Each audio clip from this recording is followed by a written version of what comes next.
एक जंगल में गर्मियों के दिन थे और एक चींटी पानी की तलाश में इधर उधर घूम रही थी। प्यासी चींटी को काफी देर भटकने के बाद एक नदी देखी। नदी को देखकर चींटी बहुत खुश हुई। प्यासी चींटी पानी पीने के लिए एक छोटी सी चट्टान पर चढ़ी और वो फिसलकर नदी में गिर गई।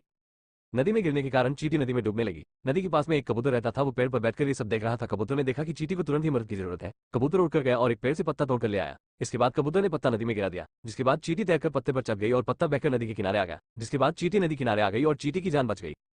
इस घटना की चींटी और कबूतर में अच्छी दोस्ती हो गई। दोनों खुशी से साथ रहने लगे। फिर एक दिन जंगल में एक शिकारी आया। शिकारी ने पेड़ पर कबूतर को बैठे देखा। शिकारी ने कबूतर मारने के लिए बंदूक से निशाना साधा, लेकिन पास में मौजूद चींटी यह सब देख रही थी। चींटी तुरंत ही शिकारी के पास गई और चींटी ने पूरी ताकत से शिकारी के पैर पर काटा, जिससे शिकारी दर्द के मारे चिल्लाने लगा। शिकारी के हाथ से बंदूक गिर गई। शिकारी की आवाज सुनकर कबूतर ने शिकारी को देख लिया। कबूतर तुरंत ही वहां से उड़ गया। जब शिकारी चला गया और इसके बाद कबूतर ने चींटी के पास जाकर उसका धन्यवाद किया। इस तरह से हम देखे चींटी और कबूतर एक दूसरे के काम आए।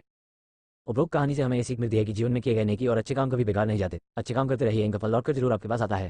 राइटर में जिस किसी का भी नाम चाहिए